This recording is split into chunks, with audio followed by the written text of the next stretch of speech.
You're listening to Two Bobs, Conversations on the Art of Creative Entrepreneurship with David C. Baker and Blair Enns.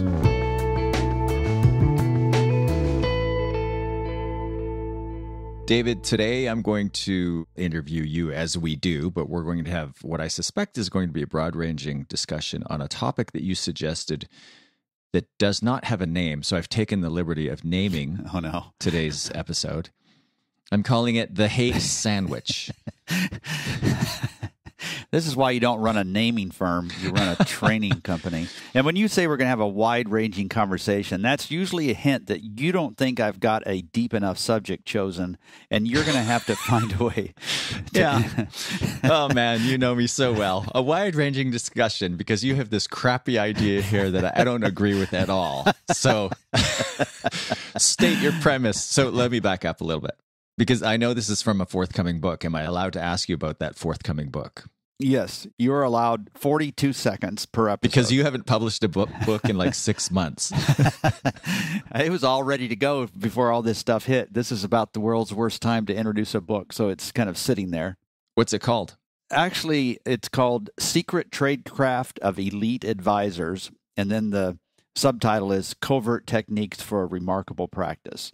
Okay, it's this book, right. Gotcha. I don't know why I completely blanked on this. For some reason, I thought it was a different book. Because you act interested, but in the end, you aren't. No, David's not writing a book. Never heard anything about it. Right. Oh, that. Yeah. Yeah. Okay. So you suggested that we talk about essentially the cycle of relationships with your clients, how in your model... I was going to say, in your mind, there's this pattern that goes love, hate, love, where your clients love you in the beginning, then they hate you, then they love you. Have I captured that correctly? You have, but this is also the time when I need to say that a love sandwich is more appropriate because hate is in the middle. So this is a love sandwich. Hold on. It's a ham sandwich. It's not a bread sandwich. Okay. We named the sandwich after what's in the middle. Okay. We're a little bit punchy because we just spent the last hour together answering questions for a DBA webinar. And as we noted at the beginning of that, it's like we're usually done with each other after 30 minutes. And so we're 60 minutes in and we're going to try to record 30 minutes of this.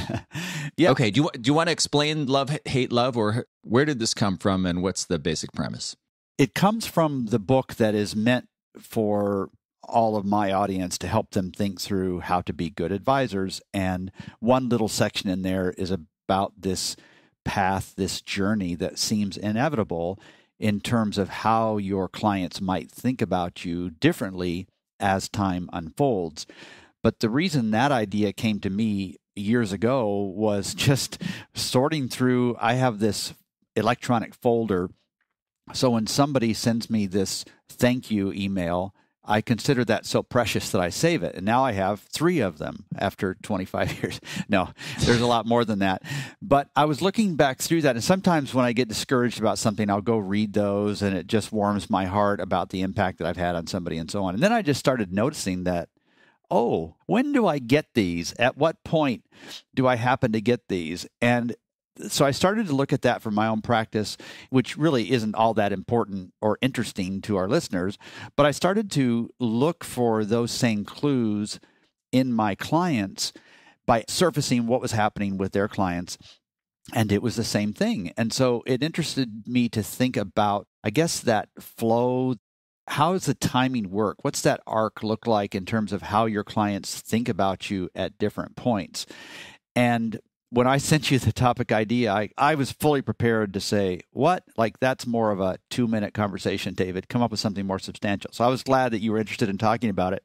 You've actually written and talked a lot about this. So this is our chance to bundle up our various thoughts and put it into something that is hopefully coherent to people.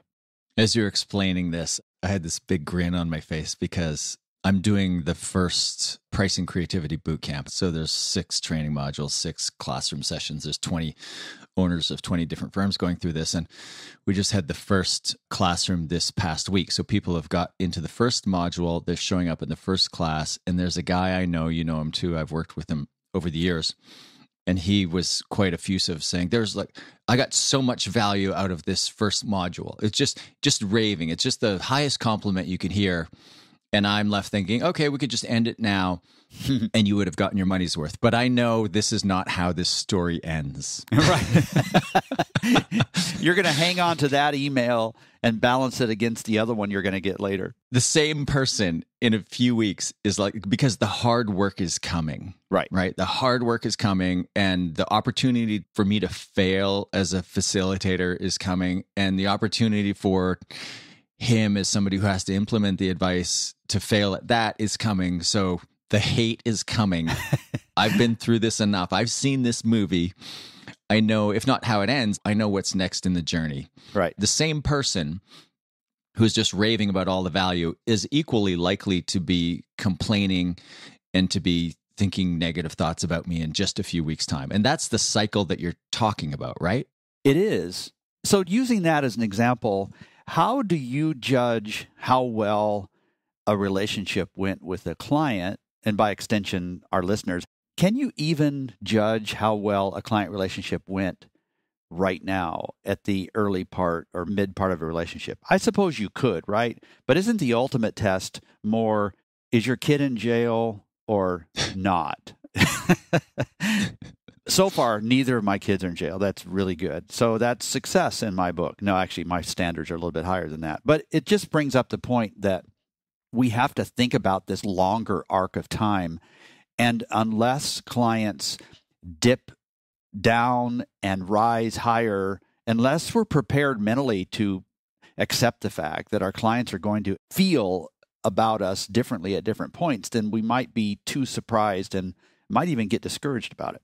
Yeah, and I think the big mistake we make early in our businesses is we take the momentum, whether it's up or down, our esteem is going up in the eyes of the client, or it's going down, and then we project out into the future based on that momentum, and it looks just fantastic or horrible. And the truth is, it's going to correct, and then it's going to correct again. So it's a real mistake to read too much into those moments. But I think you and I are sitting here as business people who've been, running our businesses for 20 years. It took us a while to learn those lessons.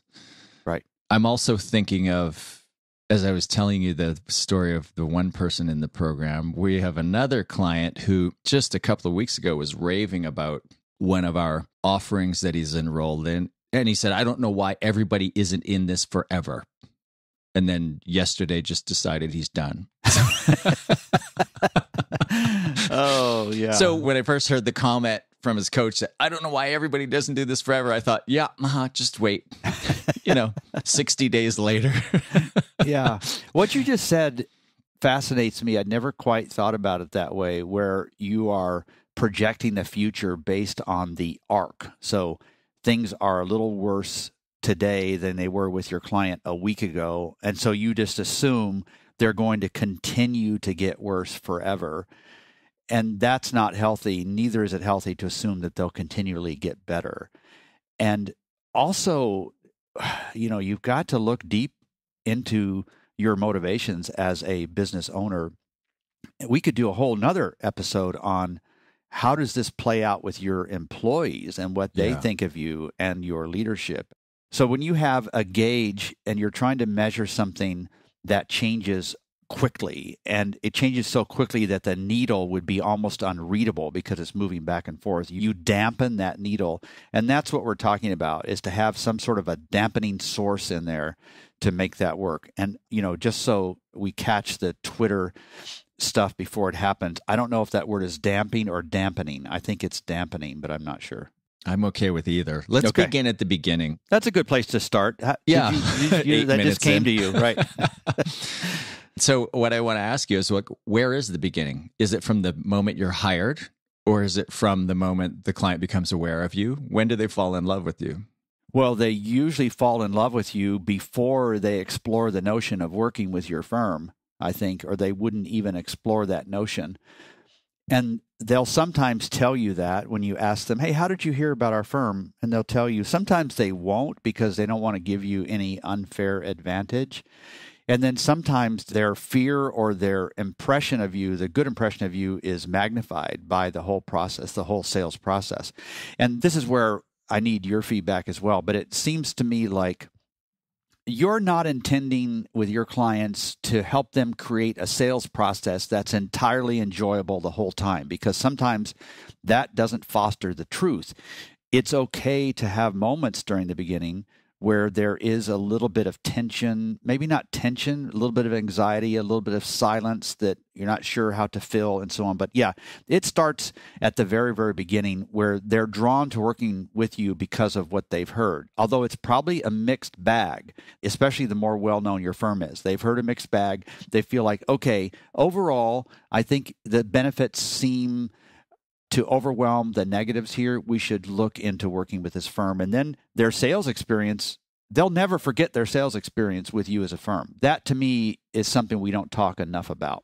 That makes a lot of sense. And I see, as somebody who works with creative firms on this, I see a lot of what I consider to be horrible sales experiences. But I think back when I was doing this, to me, they just seemed like best practices. I think the client loves you most in the moment they decide they're going to hire you. Not in the moment they say it, because often there's a gap between, but in the moment when they say, okay, you're it, that's the moment when you have the most power. So they decide, you're the one I want to work with. Right. And now there's a bunch of things that have to happen between the moment they decide that you're it and the moment the contract is signed. And what I would say here, just my opportunity to insert the notion that you will never have more power in the buy-sell relationship or the relationship than you do in this moment. But it often feels like you don't have that power for reasons I don't fully understand. It would be like you courting somebody and then that person saying, okay, this is the person I want to spend the rest of my life with. But they don't tell you that. They withhold the information because they want to get some things from you. That happens on the client side. But I think we need to acknowledge the moment the client decides it's you, you have a lot of power. And then some things happen. Maybe procurement gets involved. Maybe there are other processes that they have to implement. Maybe they try to beat you down on price. Maybe that turns into a difficult negotiation. And, we should talk about that because that can erode some of the love. Right. But you have a lot of ability in this moment when they decide you're it to affect the rest of the journey forward, the journey to a signed contract, to an agreed upon price, and to a relationship in which the roles will be predetermined by what happens next. So you have this leverage, but you have to use it kindly, confidently, and not misuse that leverage. And the strength of that leverage comes from how badly they need you in this moment, in the sense that you are either solving something that's keeping them up at night, whether it's losing their position at the firm or having to explain some very embarrassing sales trends or whatever it is, or it could be just getting things off their plate so they can concentrate on some other things. So when you have that moment and when they tell you, how much time, or is it just all over the place? Like, how long is that gap between those two moments?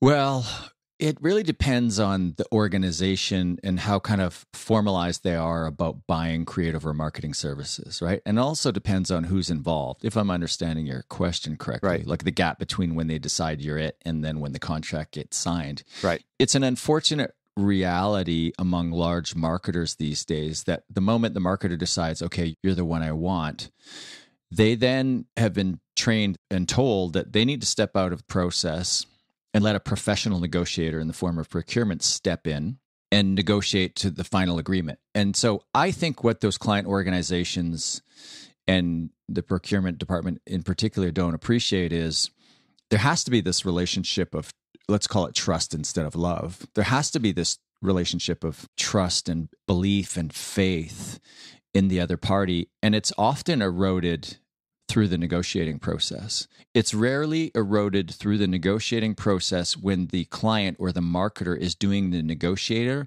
unless they are going to be a bad client anyway. Right. So a good marketing person working for a good organization can step aside and let somebody come in and employ hardball negotiating tactics who doesn't really care that the process leaves a bad taste in the mouth of the agency and then affects the relationship between the agency and the marketer. And maybe this is just me forcing a tangent on going after procurement people again. Well, does that mean that agencies ought to have their version of a procurement officer so that the two top-level decision makers on both sides of the table will be able to work together well with fewer bad feelings? Because while the client steps aside and lets procurement take over, often the person at the agency is still managing that second process, and there's nobody to hand it to if they step aside, right?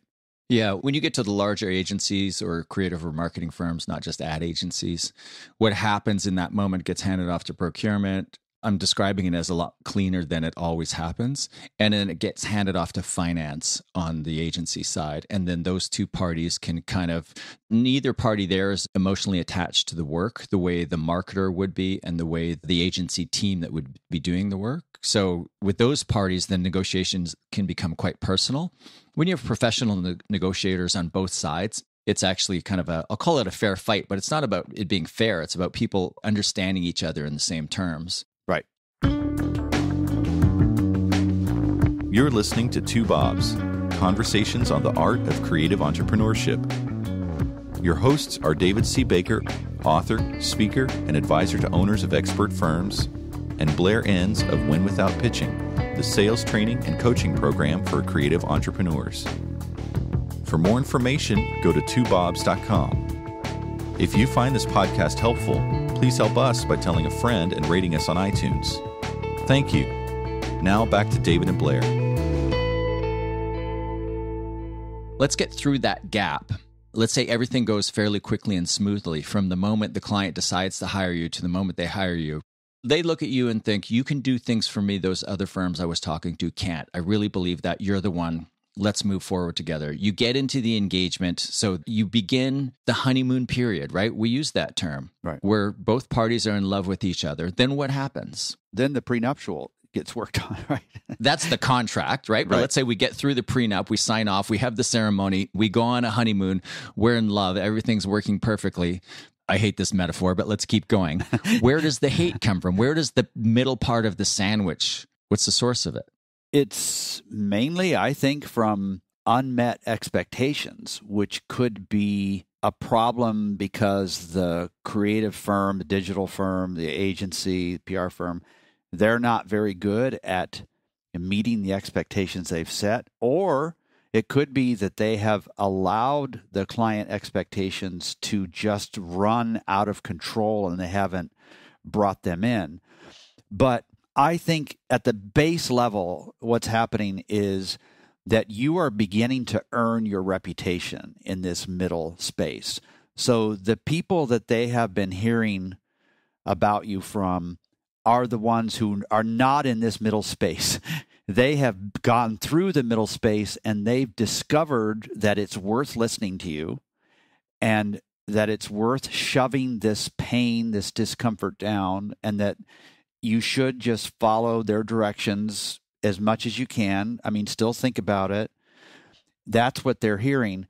But now we have the new relationship, which is past the honeymoon stage, right in that phase where you are earning the big money. This is where you are exercising your external objectivity. You're pushing back on things that they don't necessarily want to hear. And at a very human level, they're discovering that you're not going to do their job for them. They're still going to have to do their job. Like you've got this phrase about, you don't give me homework, I give you homework. And it's sort of, so I've still got to be the client here. I still have to fight my internal battles and build consensus around what you're suggesting. I still have to find the money that we need to do this. I have to admit that what we did last year wasn't as effective as I hoped it would be. This is the messy part of a relationship, but this is what bonds you together. You know, it's those bad, tough times, those difficult conversations you've had. This is what really makes the relationship much deeper and more meaningful in a business setting. So it's the messy middle. I think it's the struggle that you have to go through to make the relationship worthwhile. you're talking about this, I'm thinking my kids, and my kids are all older now. The youngest is 18. And I spent a lot of time thinking, I don't think they suffered enough when they were younger. I mean, they had to put up with me, but the skills you learn and the appreciation you develop when you have to suffer, those are invaluable. And when you have to suffer with another party, those are really valuable bonds. So when you and your client go through this phase where things aren't going well, and if you're able to work through that, there's great reward on the other side. Now, we're not talking about buyer's remorse, this hate in the middle, because that often happens quite early. In fact, buyer's remorse typically sets in even before the client buys, like in the moment between when they say you're the one and the contract gets signed. Any space from that moment forward, there's an opportunity for buyer's remorse. And generally speaking, I think the rule of thumb out there is you can expect the potential for buyer's remorse to last for about 6 months. But that's not what we're talking about, is it? No, it's past that. It's down in the dirty part of working. This is also why I think it's important to not bait and switch who your clients will be working with. Because whether it's true or not, and most of the time I think it's not true, whether it's true or not, you're not the best person as the principal. If that's who you are listening to this, you're not the best person to manage a client relationship. It's usually somebody else. The best use for you in a client relationship is to bounce in and out at a high level, but not to be the day-to-day person. And this is the day-to-day stuff. This is when you don't just take orders, you question them. This is when you are thinking more about the client's best interest than they are. This is when you have often worked for that client longer than your contact has, and you just feel duty-bound to do what's right. You suddenly build a spine again, the spine you lost in the sales process. You build a spine again, and you are more willing to lose this relationship than you were during the sales process, sadly. And you start saying what you think when you should have said that earlier, to use your phrase. And this is the hate sandwich. This is the hate in the middle of the early love and the love that comes later. And we cannot try to avoid this. This is just a part of what it means to do good client work. If you don't have hate in this sandwich, then you are not doing your job. Now, you don't want the hate to be spurred because you're just an ass, right? And difficult to work with. You miss social signals. You don't hedge your thoughts very carefully. That's not what we're looking for. We're talking about somebody who's doing their job, and because that, if you take, I don't know, I get really sensitive when I think about a child or a pet like my dog suffering. This is watching through the window, and it looks like the physician, the vet, whatever, is harming the child, but they're doing what's necessary. And in the moment, the child hates them, but years later, they'll understand how that worked and why that was important. Maybe we should be rethinking the word hate. Maybe there's a better word, unless, just stop me if that would require an extensive edit of the book. No, not enjoy maybe is a better phrase, yeah. So when I was kind of making some notes on this before we started recording, I thought, well, is it a simple smile curve if we were going to graph this out? Is it just the appreciation or love is high, then drops down to low, and then it's up high again? And I wrote, is it an adoption curve? Is it like the Gartner hype cycle curve? Like, is there an existing curve? Like, is it just a standard smile curve? In the training world, we talk about how there's this initial enthusiasm first, and then there's this dip when people try to apply the new thinking. And the dip is sometimes referred as the Trough of Uncertainty, or the Slough of Despond. And that term came from Milton, and I love it. The Slough of Despond. So it's a bit like the hype cycle curve, where everybody gets really excited in the beginning. The enthusiasm is super high. And then in the application, you realize, oh, well, let's put the hype cycle apart. In training, in the application, it's like, oh, this is hard. This is really hard. And as somebody explained it to me, you have these new techniques, you apply them. It's hard to kind of develop the new muscles. So you go back to the old way, but now you know there's a better way. So you feel even worse than you did before training. So do you see an equivalent in the relationship where it's like, okay, these guys are great. These guys are great. This is getting hard. Oh my God, why did we even do this? This is so hard. I never should have hired these people. Right. Does it get that bad? It does. And I think what you're talking about raises a fundamental problem with how agencies manage their client relationships, because during and towards the latter part of that relationship, you don't want your clients to feel like what they've done is just simply get a longer to-do list, and it becomes even more apparent that they are a failure in that. This is where the best firms simplify their recommendations to a manageable list that can be accomplished, to make it easier for your client to not feel the pain of all these undone things, to make sure you're focusing on the absolutely most important 2, 3, 4 initiatives and nailing those. That will make this hate cycle in the middle last a shorter period of time, I think.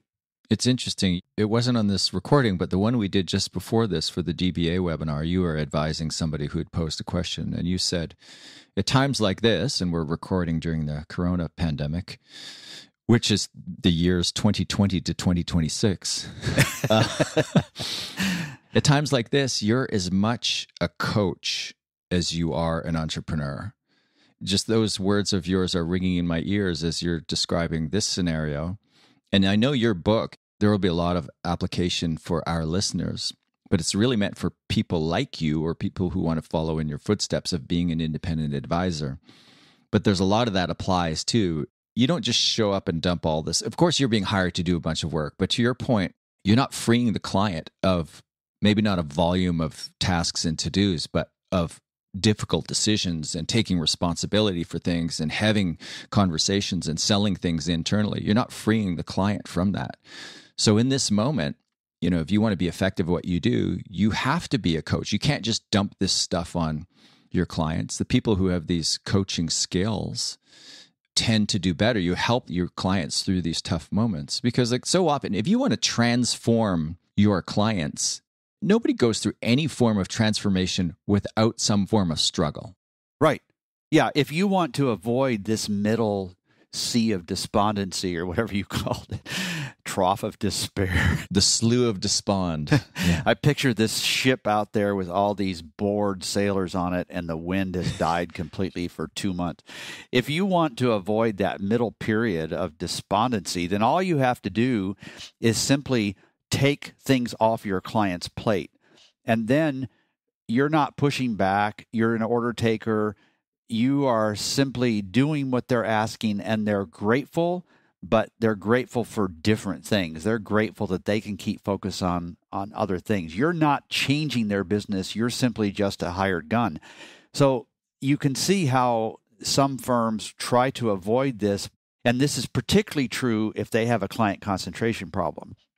So you can see how firms step back from pushing back on the client and simply resort to taking things off the client's plate. And that's just not how you're going to earn a lot of money. And that's what leads to really long client relationships that don't do much and that don't result in any kind of pricing premium. So is your overarching advice on this topic to just understand that the middle is coming, the hate in the sandwich or whatever, the slough of despond, and see this as your opportunity to forge a really valuable relationship to actually make things a lot better on the other side? Just see it as an inevitable part of the journey. And maybe like Ulysses, you have to lash yourself to the mast or whatever the metaphor is, but you have to pass by this part if you want to get to the good part beyond it. And so to embrace it and learn how to deal with it well. Yes. And if you sense that you're about to enter a relationship with a client who may not allow that or may not be comfortable with that pushing back, then it's your obligation as an expert to force this middle period to happen sooner, maybe even during the sales process, to see how they're going to react to pushing back. And when this happens inevitably, and it's going to happen in any good relationship between an agency and a client. When this happens, don't despair. Just look and say, all right, what part do I own in this? Did I manage the relationship poorly, and has that contributed to this hate that I'm feeling? Or is this just what happens when I do my job? And keep the high ground. Don't enter into emotional discussions with your client, and just recognize that it's not the end of the world. It's not as bad as it feels, nor is it as good as it feels when you're in the love part of that relationship. This is a lot like buyer's remorse, which tends to happen early, even though the way we're talking about it might happen later. But it's so similar. I just want to share this story that's in every book I've ever written, including the one that's no longer in print. And it's this idea that in the 80s, the Marriott Corporation did a study to see where loyalty came from, who among their guests were the most loyal. And the assumption was that they were going to find that the guests who stayed in their hotels, who had a flawless stay, were most loyal. And that's not what they found. What they found was that the most loyal clients were the ones who had a problem with their stay, who brought that problem to the attention of a staff member and had that problem promptly resolved. So if you extrapolate from that and just assume that there is going to be a problem, or in this bigger context, there's going to be this difficult period, and the loyalty, the length of the relationship, the esteem in the eyes that will accrue to us in the eyes of the client is all going to be determined by how we navigate through that tough path, then I think you're preparing yourself for a successful outcome. Does that make sense to you? Oh, it does. Yeah. I was just shaking my head yes as you were saying that. It's such a great example. We don't want to turn off the hot water to every hotel room so that we can then solve the problem. But we just before everybody rushes. Great and metaphor, does that. yeah. But this healthy pushback and this healthy solution to the tension doesn't happen unless you have the kind of relationship with your clients that allows two-way honest communication. By two-way, I really do mean two-way. The client needs to be willing to hear from you what you're really thinking during the relationship, not just in the sales process. And you need to be willing to hear from them as well. But don't ever read too much into anything that's happening in one of these single phases. Yeah, that's great. Why don't we end it right there? So that was a worthwhile discussion. At least it was to me. We'll let our listeners be the judge. When is the book out? Well, it's ready to go. So as soon as, I'm guessing in the fall at this point, I'm really excited about it. I'm terribly nervous about it too, which probably means that's probably good, right? That's a good sign. Fall of 2020. Can't wait to see it. Thanks for this, David. Thank you, Blair.